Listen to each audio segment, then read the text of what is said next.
2 years had passed since the humans showed themselves to the galaxy. The great debate that followed had split the council into three groups: those who wanted war, those who wanted peace, and those who wanted to surrender completely. Captain Minsu guided his ship New Horizon through the asteroid field, where a joint research station was being built. Half the construction workers were humans, half were from various council species. Working together, they were building something that had never existed before. A facility designed by multiple species for the benefit of everyone. Captain, called his communications officer, a young Zephyrian named Jiho. We are receiving a message from Admiral Jinne. She will arrive for the ceremony in 3 hours. Minsu nodded. Today marked the official opening of the new Galactic Council, the organization that would replace the old system. It had taken 2 years of talking, arguing, and careful diplomacy to reach this point. Not all species had chosen to join. The Korthak Empire, led by Admiral Wanho, had initially declared war on humanity. That war had lasted exactly 6 days.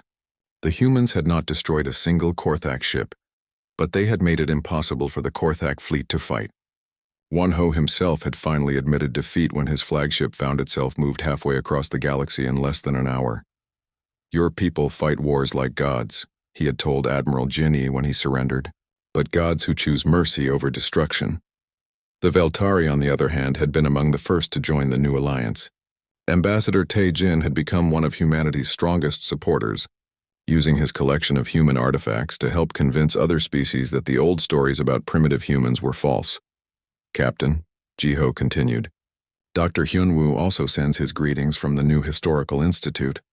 He says the research into true galactic history is going very well. Minsu smiled. Dr. Hyunwoo had become the galaxy's leading expert on pre-exile history.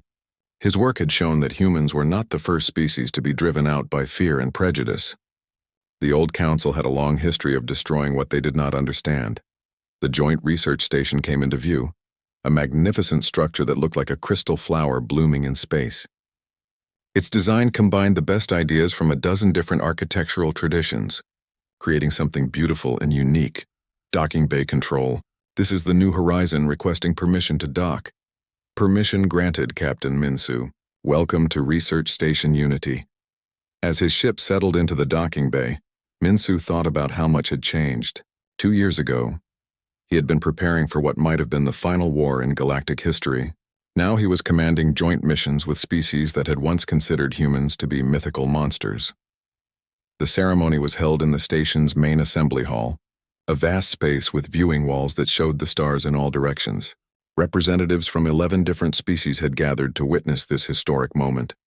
Admiral Jin-A stood at the center of the room, wearing the new uniform of the Galactic Council fleet.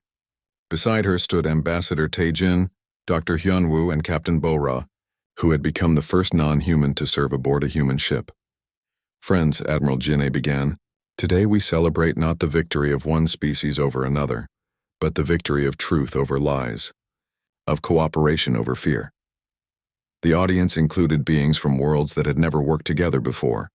Humans sat next to Veltari, Zephyrians worked alongside reformed Korthak, and species that had been enemies for centuries now planned joint missions to explore the galaxy. Dr. Hyunwoo stepped forward to speak. 2 years ago, I presented research about human myths to the old council.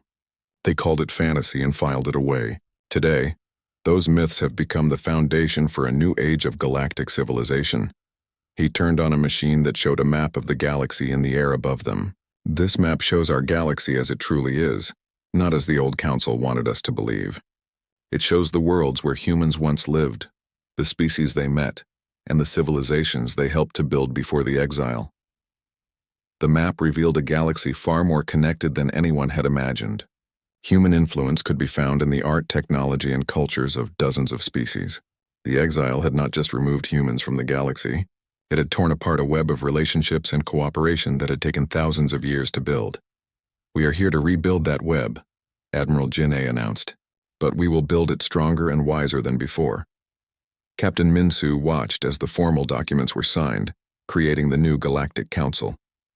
Unlike the old system, which had been controlled by the largest military powers, the new council gave equal representation to all member species. Ambassador Tae-Jin spoke last. I have spent my life collecting artifacts from a people I thought were extinct. I believed I was preserving the memory of a lost civilization. Now I know I was actually preparing for their return. He held up one of the human tools from his collection, the same one he had shown Dr. Hyunwoo 2 years before. This tool still works after 10,000 years. It was built by people who thought in centuries, not years. That is the kind of thinking we need if we are to build a civilization that will last. The ceremony ended with the activation of the new Galactic Communication Network, a system that would connect all member worlds and allow instant communication across the galaxy. The technology was based on principles the humans had learned during their exile, but it had been improved by contributions from every species in the Alliance. As the delegates began to leave, Captain Minsu found himself standing next to Captain Bora. The Veltari officer had become one of his closest friends during the joint missions they had flown together. "What do you think comes next?" she asked, her skin showing the pale blue of curiosity. "Exploration," Minsu replied. "The galaxy is much larger than any of our species realized. There are entire regions that have never been explored, worlds that may harbor new civilizations. And beyond the galaxy," he pointed toward the viewing wall where the void between galaxies stretched into infinity. "You think there are others out there? Other exiled peoples?" "Almost certainly. The old council ruled by fear and exclusion for thousands of years. We cannot be the only ones who were driven away." Bora's skin changed to the deep green of determination. "Then we should find them. Bring them home if they want to return." 3 months later, the first joint exploration fleet left for the galactic rim. It included ships from 7 different species, using technology that combined the best innovations from each culture. Their mission was to search for other exiled civilizations and invite them to join the new galactic community. The fleet was commanded jointly by Captain Minsu and Captain Bora, representing the partnership between humans and their former enemies. As their ships entered the void between galaxies, they carried with them the hopes of a dozen worlds. On Earth, which had been restored to habitability through terraforming technology, shared by the Alliance, children from many species learned together in integrated schools. They studied the true history of the galaxy, including the mistakes that had led to centuries of conflict. The lesson plans included stories of the human exile, but also tales of other species that had been wronged by the old system. The children learned that diversity was not something to be feared, but something to be celebrated. President Namsu, now in his final year of office, stood in his garden on Earth and watched ships from a dozen different worlds landing at the spaceport nearby. Traders, diplomats, students, and explorers all mixed together in the bustling city beyond his residence. His successor would be chosen in free elections, open to all species in the Alliance. For the first time in galactic history, the leader of an interstellar government would be selected not by military might or political maneuvering, but by the free choice of all citizens. As night fell over Earth, President Namsu looked up at the stars his people had been exiled to so long ago. Those stars no longer seemed cold and distant. They were beacons of hope, lights pointing the way toward a future where no species would ever again be written off as just a myth. The age of exile was over. The age of return had ended. Now began the age of unity, where the strength of the galaxy would come not from the power of individual species, but from their cooperation and mutual respect. In the void between galaxies, other exiled peoples detected the signals from the new alliance and began the long journey home. The galaxy was about to become far more diverse and interesting than it had ever been before. And at the center of it all, the humans who had once been considered mythical monsters now served as guardians and guides, ensuring that the mistakes of the past would never be repeated. They had returned not as conquerors but as teachers, showing the galaxy what it truly meant to be civilized. The stars themselves seemed to shine brighter, as if celebrating the beginning of a new chapter in the long story of galactic civilization. The great meeting hall on Council Station Alpha had never seen anything like this before. For the first time in 3,000 years, beings sat at the negotiation table who were not members of the Galactic Council. The humans had arrived in a single small ship, showing either great courage or complete confidence in their power. Ambassador Tae Jin watched nervously as Dr. So Young entered the hall.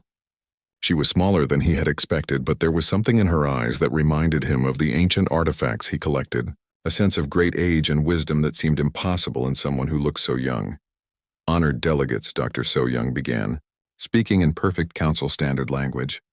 I am Dr. So Young, representing the Terra Coalition. I thank you for agreeing to this meeting. Commander Subin leaned forward aggressively. Even after losing the battle, the Korthak warrior showed no fear. Speak quickly, human. Tell us what you want, and why we should not simply call for more ships to drive you away. Dr. So Young smiled sadly. More ships would not help you, Commander. But that is not why we are here. We come to offer truth in place of the lies your people have believed for 10,000 years. She turned on a machine that created pictures in the air above the table. The images showed a blue and green world circling a yellow star. This is Terra, our homeworld. You know it as Earth from your old records. What your records do not tell you is what really happened there. The pictures changed, showing great cities that reached toward the sky, ships that moved between worlds, and technologies that made even current council science look simple and primitive. 10,000 years ago, humanity had just begun to explore the galaxy. We were young, eager, and perhaps too quick to spread to new worlds. We made contact with the species that would later form the First Galactic Council. Elder Juwan, the oldest member of the Veltari delegation, moved uncomfortably in his seat. He was one of the few beings alive who had heard whispered stories from that ancient time. At first, relations were peaceful. Dr. So Young continued. Human colonies were built on dozens of worlds. We shared our technology and learned from yours. But as the years passed, some council species became worried about human expansion. You were too aggressive, Elder Juwan said quietly. Your people spread too quickly, claimed too many worlds. Perhaps, Dr. So Young agreed. We were young and did not understand the delicate balance of galactic politics. But the Council's solution was not to negotiate or set boundaries. Instead, they chose to lie. The picture display changed again, showing official documents and historical records. The Council spread stories that humans were primitive savages who had destroyed their own world through war and pollution. They claimed we were dangerous to civilized species and needed to be stopped. Dr. Haiyan Wu, who had been invited to the meeting as a historical expert, leaned forward with excitement. I found traces of these stories in my research, but I thought they were just myths and legends. The myths were carefully created, Dr. So Young said. The Council needed to justify what they planned to do next. The display showed images of great fleets surrounding human worlds, attacks from space, and desperate evacuation ships fleeing into the darkness. The Council launched what they called a pacification campaign. Human colonies were destroyed, our people were hunted across the galaxy. Those who could escape fled to the edge of known space. Ambassador Taijin felt his skin change to deep purple, the color of shame. His own people had participated in this ancient crime, and he had never known. But you did not all die, he said quietly. No. About 2 million humans escaped in a fleet of generation ships and mobile habitats. We fled beyond the galactic rim, into the void between galaxies where your sensors could not follow us. President Namsu's voice came from the communication link connecting the meeting to the human fleet. He was an elderly man whose face showed the weight of centuries of leadership. We spent 10,000 years in that void, his voice said. We learned to live on ships that were like small worlds. We learned to harvest energy from cosmic dust and radiation. Most importantly, we learned to survive where nothing else could live. Commander Subin slammed her fist on the table. Even if this story is true, it was 10,000 years ago. None of the species here were responsible for what happened then. Historian Yunji, who had remained silent until now, finally spoke. She was an elderly human woman whose job was to remember everything her people had suffered. True, Commander, but your council continued to spread lies about us. They turned our memory into a warning story about the dangers of primitive aggression. Every child in council space grows up believing humans were savage destroyers. And what would you have us do? Asked the council speaker. Apologize for crimes committed by our ancestors? We would have you acknowledge the truth, Dr. So Young replied, and help us ensure that such crimes are never committed again. Elder Juwan spoke up again, his ancient voice carrying the weight of long-buried memories. I remember my grandfather's stories. He spoke of humans who could build impossible things, who could fight like demons but also show great mercy. The official histories called them lies, but now you see that the lies were in the official histories, President Namsu said from the communication link. The question is, what will you do with this knowledge? The hall fell silent as the council delegates thought about what they had learned. Some looked angry, others ashamed, and a few seemed frightened of what the humans might want in return. Dr. So Young continued her presentation. During our exile, we did not simply survive. We grew. We learned. We became something more than what we were when we left. New images appeared showing the human fleet in its full glory. Massive ships that could house millions of people. Orbital habitats that spun slowly in the void. And technologies that seemed to bend the laws of physics. We mastered fusion power that could run for centuries without fuel. We learned to control matter at the atomic level. We developed weapons that could disable rather than destroy because we learned the value of mercy. Impressive, Admiral Wanho admitted grudgingly. But why return now? Why not stay in your void and build your own civilization? Historian Yunji answered this time. Because we learned something else during our exile, Admiral. We learned that running away from problems does not solve them. The same fear and hatred that drove us into exile still exists in this galaxy. We have returned to face it. Ambassador Taejin finally found his voice. What do you want from us? Revenge? If we wanted revenge, Dr. So Young said quietly, your fleet would be space debris, not just disabled. We want something much harder to achieve than revenge. We want justice. Explain what you mean. President Namsu's voice came through the speakers again. We want the truth to be told. We want the real history to be taught in your schools. We want promises that no other species will suffer what we suffered. And in return, Dr. So Young smiled for the first time since entering the hall. In return, we share what we learned in the void. New technologies, new ways of thinking, new possibilities for all our species. Commander Subin looked suspicious. Why would you help the descendants of those who exiled you? Because, historian Yunji said, we learned that survival is not enough. To truly live, we must build something better than what came before. We cannot do that alone. The council delegates looked at each other uncertainly. This was not what they had expected. They had prepared for demands of territory, threats of conquest, or calls for punishment. Instead, the humans offered partnership. Elder Juwan spoke slowly. You offer us forgiveness for our ancestors' crimes? We offer you a chance to earn it, Dr. So Young replied. The choice is yours to make. As the meeting continued through the night, Ambassador Taejin found himself thinking about the human artifacts in his collection.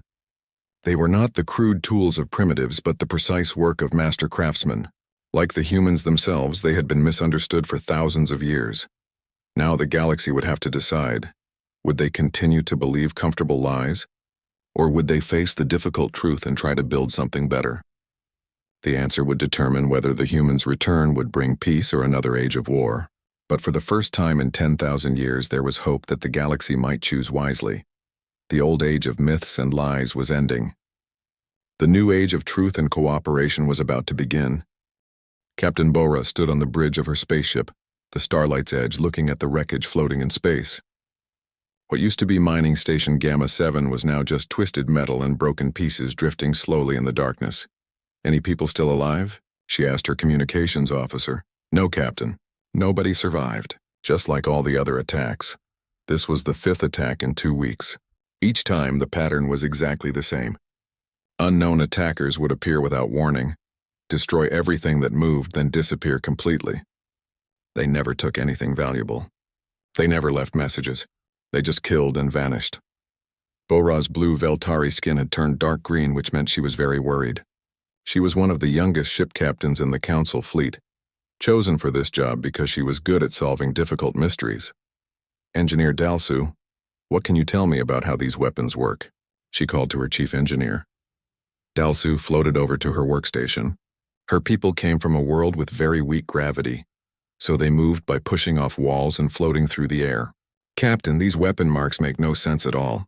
The energy patterns are completely different from anything we have ever seen. Could they be changed versions of weapons we already know about? No, Captain. This is something totally new. Look at this. Dalsu turned on a machine that showed a 3-dimensional picture of the destroyed station. See how the metal is not melted or burned? It looks like someone just told the atoms to stop being metal. The material just stopped working. Bora stared at the picture. In her 10 years as a military officer, she had never seen anything like this. How is that possible? I do not know, Captain. Our best scientists are studying the broken pieces, but they have no answers yet. A new voice interrupted them. Captain, we are getting a message from Admiral Wanho. Bora made her uniform neat and straight. Admiral Wanho was the supreme commander of all Korthak military forces, and one of the most feared warriors in the galaxy. If he was calling personally, things were much worse than she thought. The Admiral's huge form appeared on the main screen. Like all Korthak people, he was twice the size of most other species, covered in thick skin that looked like natural armor. His forearms moved as he spoke, showing that he was very upset. "Captain Bora, tell me what you have learned immediately." "Admiral, we have confirmed 5 attacks in the past 2 weeks. No survivors, no witnesses, and no clear reason for the attacks. The enemy uses unknown weapon technology and disappears without leaving any traces. How many enemy ships are we fighting?" "Unknown, sir. Our sensors can only detect them for a few seconds during each attack. Based on how much destruction they cause, I think there are between 3 and 6 ships, but they could be large vessels or smaller ones working together." Admiral Wanho's face became even more serious. "Captain, I am sending you more ships and our best sensor equipment.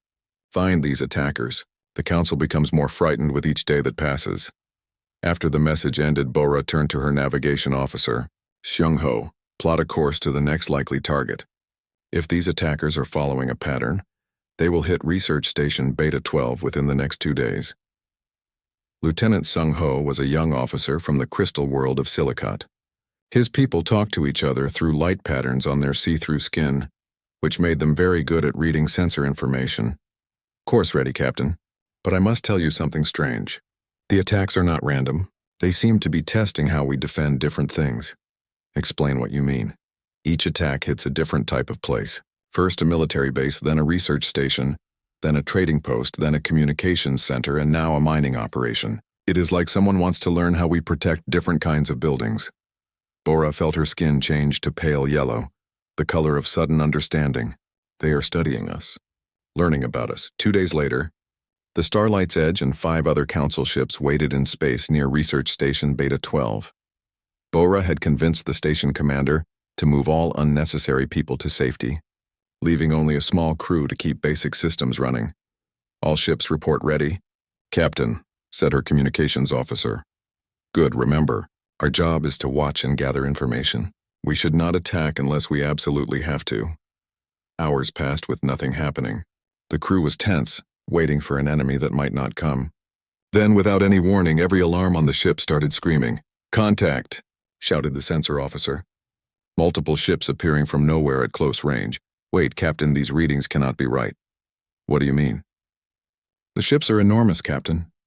Much bigger than anything in our fleet. And there are more of them than we expected." On the main screen, shapes began to appear out of empty space. They were not the small raider ships Bora had been expecting. These were massive warships, each one 3 times longer than her own vessel. "How many ships?"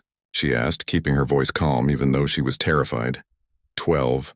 No, 15. "Captain, I count 21 ships total, all of them much larger than our biggest battleships." Bora looked at the enemy fleet with growing fear. Her 6 ships were completely outmatched. "All ships get ready to run away. Send emergency messages to Admiral Wanho right now."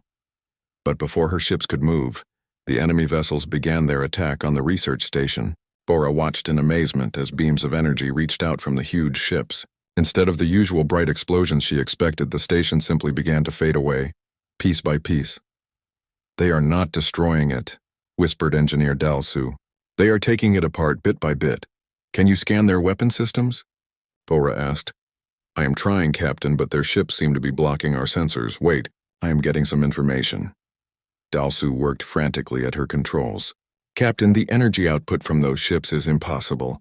According to my readings, each one creates more power than our entire fleet put together." The attack on the research station lasted only a few minutes. When it was finished, nothing remained except empty space and floating debris.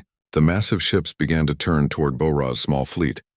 "Captain," called the communications officer, "I am detecting a signal. It is not aimed at us, but I can hear it. Can you understand what it says?" "It seems to be in multiple languages, Captain. Some I recognize, others I do not. But there is something very strange. Some of these languages have been dead for thousands of years."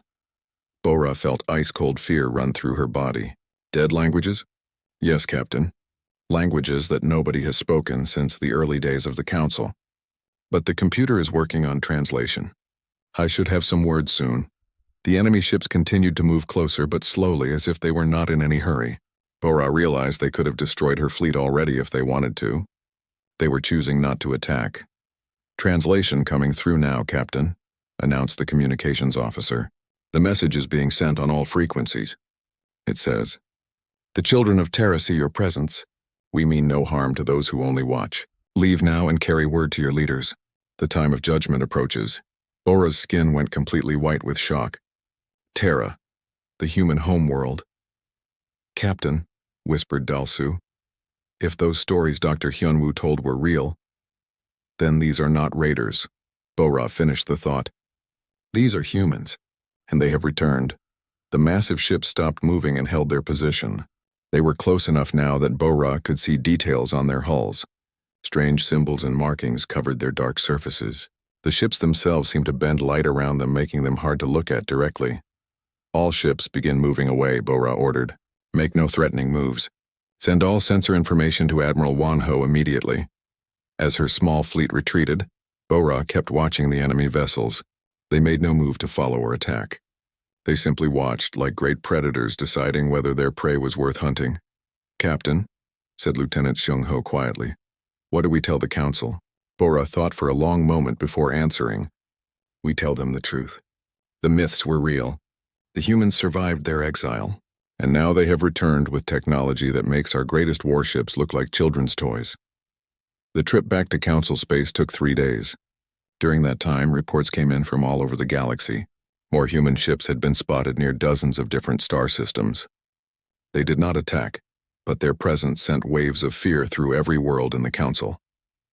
By the time Bora reached the Council station, Admiral Wanho had already started gathering the largest fleet in galactic history. Ships from all 17 member worlds were being called to fight. But as Bora watched the preparations for war, she could not forget the message the humans had sent. The time of judgment approaches. She wondered if the Council was preparing for the wrong kind of battle. Maybe the humans had not returned to conquer. Maybe they had returned to judge whether the galaxy had learned to be better than it was 10,000 years ago. If that was true, Bora was not sure the Council would pass their test. Admiral Jin-A stood on the bridge of her flagship Indomitable, looking out at the stars through the massive viewing window. Her ship was 3 kilometers long, bigger than most cities, and it was just one ship in a fleet of over 2,000 vessels. "Admiral," called Captain Dongmin from his control station, "all ships in the fleet report ready for the final phase." Jinny nodded slowly. She was a tall woman with black hair and dark eyes that showed she was born on Earth itself.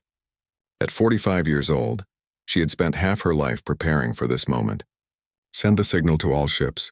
Begin showing ourselves." All across the empty space, the human fleet began to appear. Ship after ship became visible, their hulls made of strange metals that seemed to shine with their own light. Each vessel was a masterpiece of engineering, built not just for war but to survive in the cold emptiness where no stars provided warmth. "Dr. So-young," Jin-A called to her science officer, "can you detect the Council fleet?" Dr. So-young was younger than the Admiral, with the quick movements of someone who had been born on a generation ship. She had never walked on a planet until 6 months ago. "Yes, Admiral. They have gathered almost 8,000 ships from all their member worlds. They are waiting in defensive positions around their capital system." "Good. They show wisdom by not coming out to meet us." "Commander Seok-jin, start the broadcast." Commander Seok-jin turned on the communication system. He was one of the few humans old enough to remember the exile, and his voice carried the sadness of 10,000 years of wandering.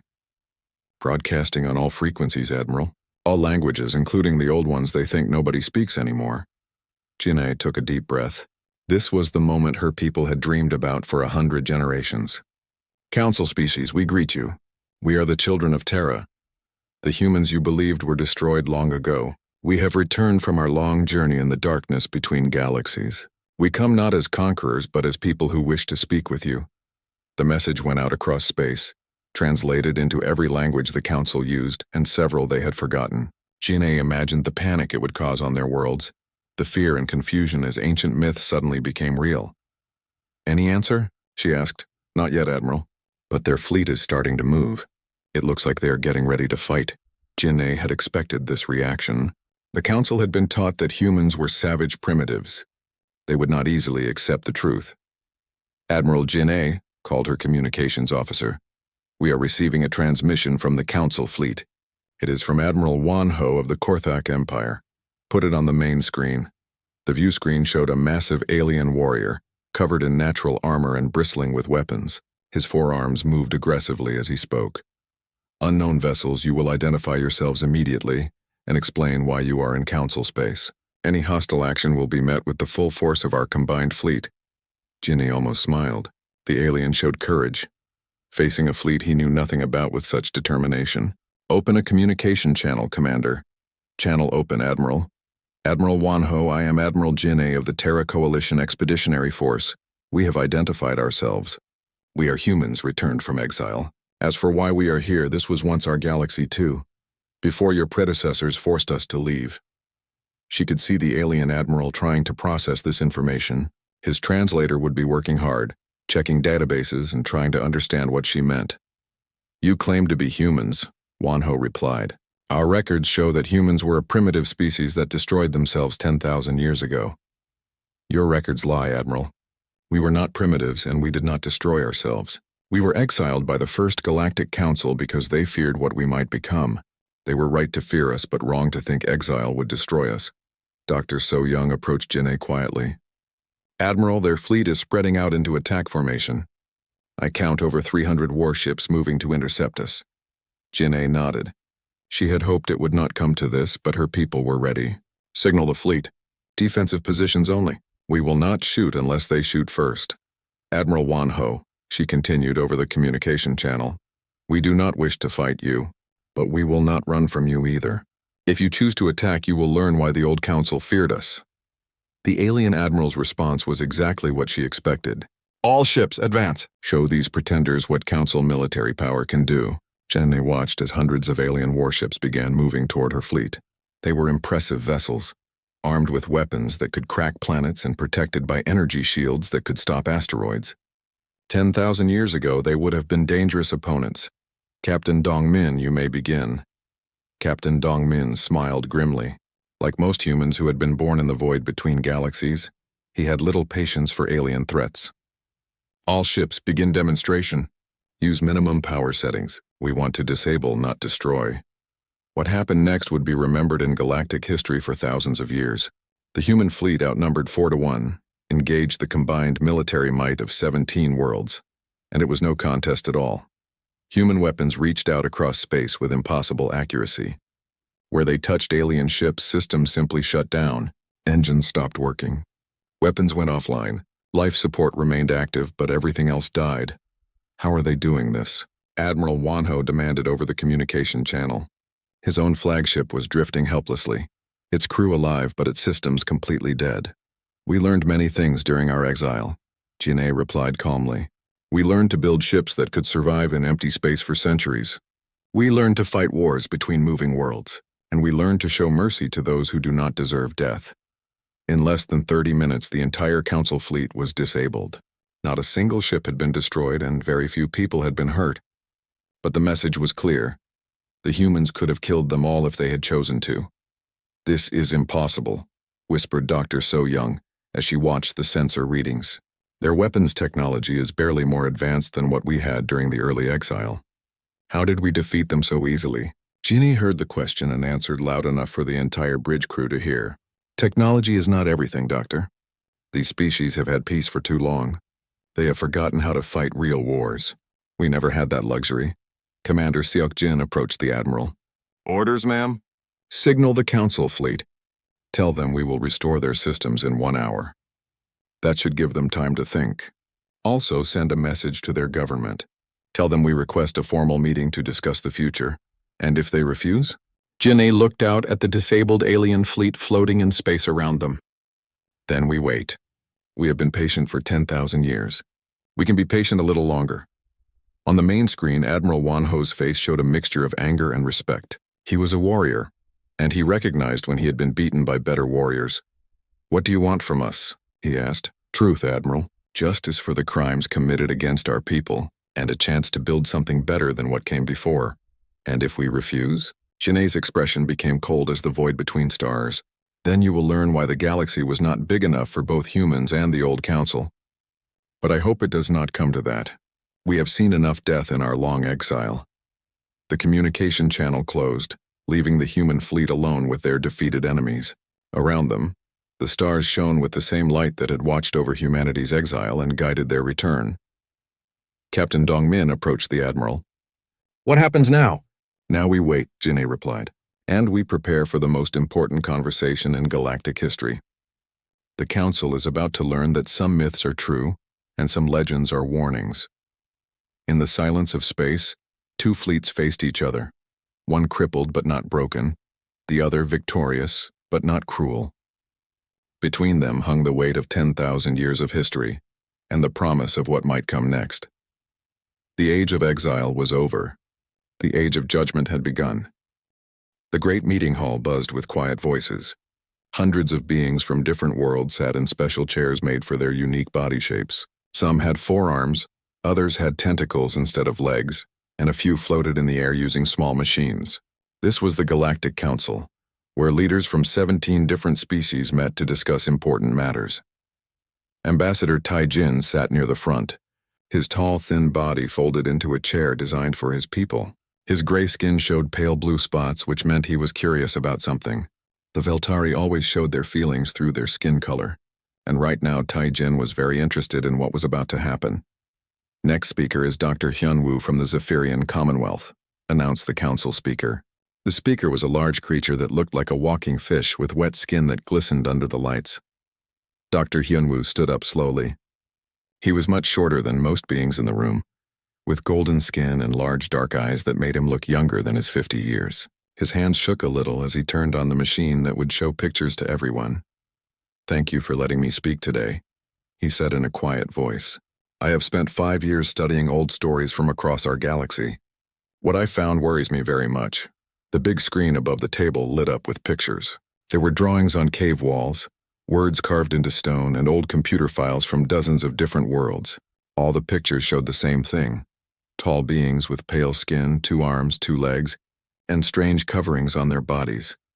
These pictures appear on worlds that have never talked to each other, Dr. Hyunwoo continued. Worlds that are thousands of light years apart and separated by millions of years. But they all tell stories about the same mysterious people. Commander Subin laughed loudly from her seat. She was from the Korthak Empire, a race of warriors known for being strong and having bad tempers.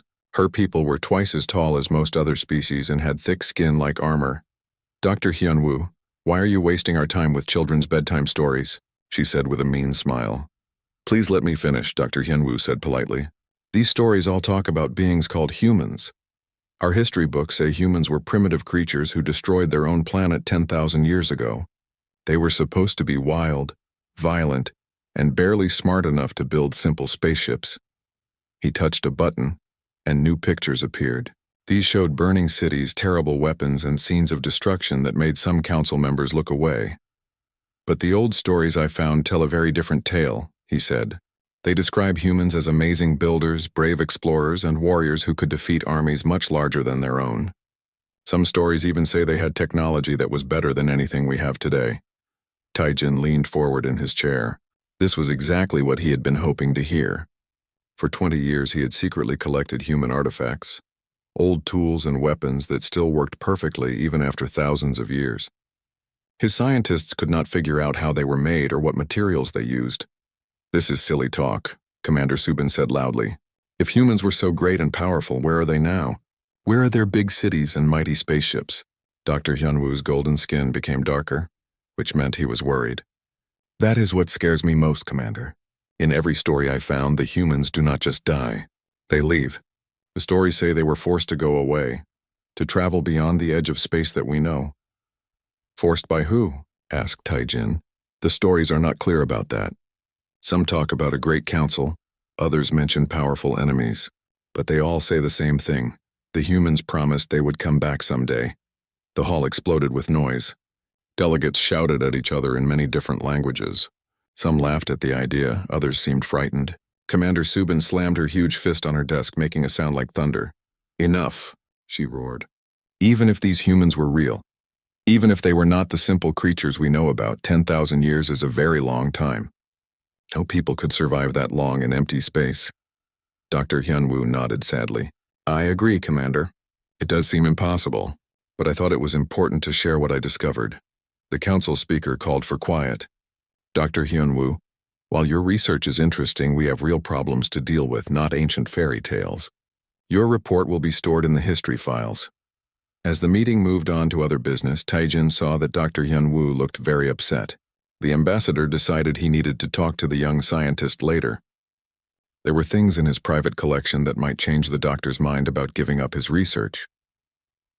3 days later, Taijin met Dr. Hyunwoo at a small restaurant on the space station.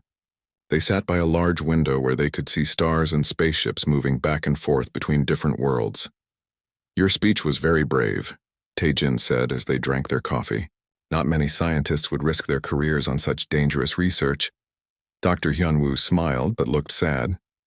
My career is probably finished anyway. Commander Subin has been telling everyone that I waste time on fantasy stories. Maybe they are not fantasy, Taijin said carefully. He pulled a small metal object from his pocket and placed it on the table. It looked like a simple knife, but it seemed to glow with its own soft light. Dr. Hyunwoo picked it up and made a surprised sound. This metal, I have never seen anything like it. It feels so light, but I can tell it is very strong, and this glow comes from inside somehow.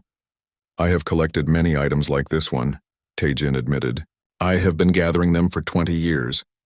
Every piece was made the same way, but my best scientists cannot copy the metal or understand how they work. Where did you find them?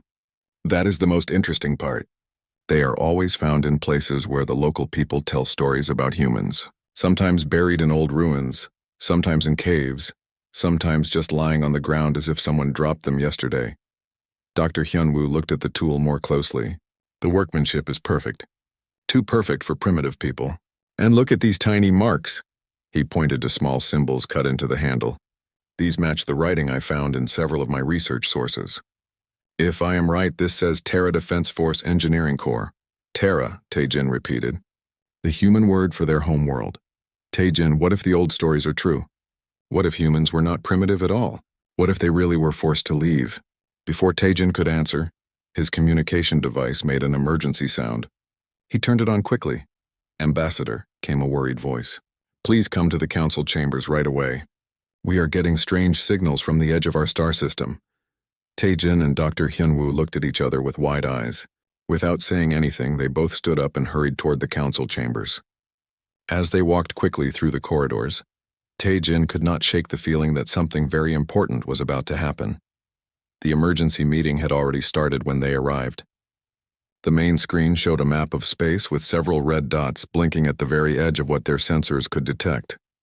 The signals started appearing 6 hours ago, reported the chief science officer.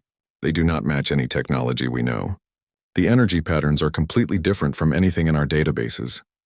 Commander Subin stood at attention, ready for battle. Could they be enemy spaceships? We do not know. The signals are too far away and too strange for our sensors to identify. But they are definitely made by someone, not natural.